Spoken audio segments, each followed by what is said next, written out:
Hello everyone and welcome back to my channel. For those of you who don't know me, I'm Tiffany and I upload a new homemaking video every Sunday.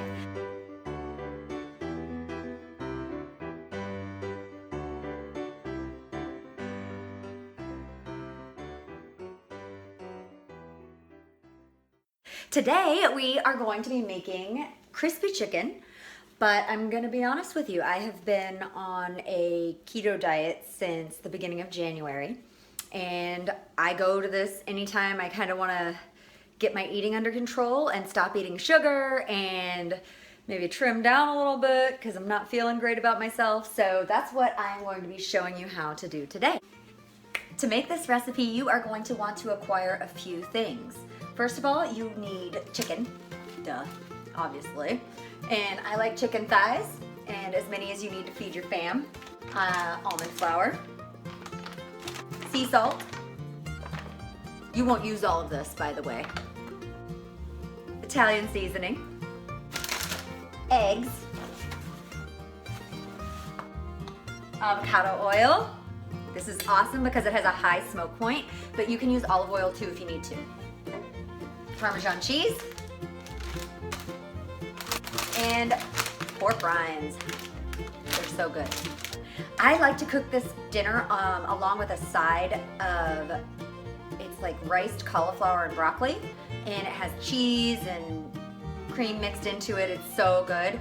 So if you would like me to do that recipe in a future video, let me know in the comments below and I will take that to heart. But for tonight, just to keep things simple, I'm just gonna do the chicken. Let's get to the process, friends. Go ahead and fill up your food processor with pork rinds and crush them down just enough to make room to add the rest of your ingredients. Once it's crushed down a little bit, add some Italian seasoning, about half a teaspoon, and then add your sea salt. Go ahead and do 1 to 2 teaspoons based on whether, how salty you like your food. That's totally up to you. I like a lot of salt.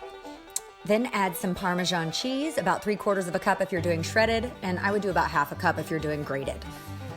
Once you have all that added in, go ahead and turn your food processor on high until you have something resembling panko breadcrumbs that you would use for regular fried chicken. Now it's time to set up your breading station. Go ahead and add your panko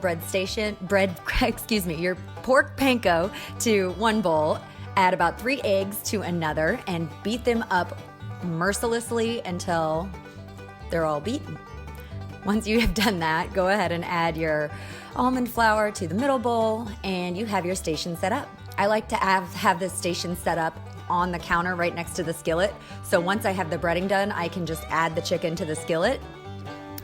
But that didn't work out for how I was filming today. You wouldn't have been able to see my process. So I went ahead and got my stovetop heated up to about medium heat, and I covered the bottom of the pan with avocado oil. And as you can see, I decided to move to the island so that you could see what I'm doing.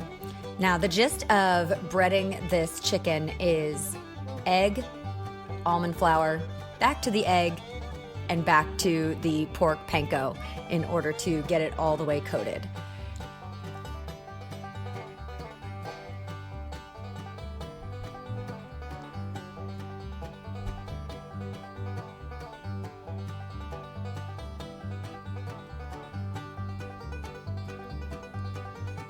Once you have your chicken coated, go ahead and set it on a plate if you're doing this away from the skillet, and then repeat the process however many times you need to in order to get all of your chicken breaded.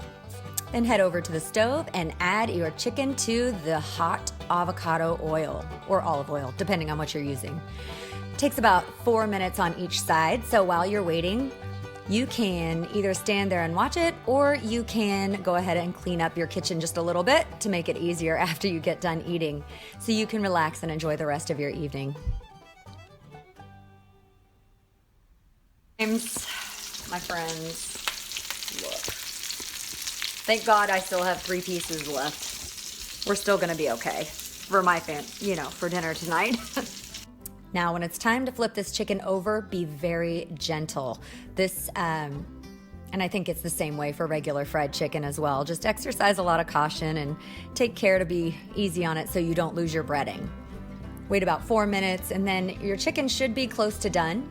If you feel like you need to cook the chicken a little bit more, but you're happy with the browning on the outside of the chicken, you can pop it in the oven at 400 for about 5 to 10 more minutes, and you can get it cooked a little bit more. And that's all there is to this chicken, friends. It's time to go ahead and take it over to the table and enjoy it, either by yourself or with family or with friends or with the YouTube community, whoever you happen to be eating with. It is the moment of truth. I'm gonna give you some feedback real quick on how it tastes. We'll judge by my facial expression. Let's see. I'm really happy I didn't have to give up fried chicken. This is absolutely an acceptable substitute. So if you are a fried chicken lover trying to do the keto diet or a low carb diet of any kind, try this chicken. Try it out and you will be successful, and you will not miss your fried chicken with the flour.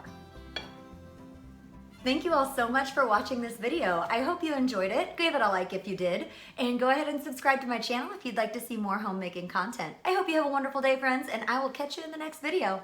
Bye for now.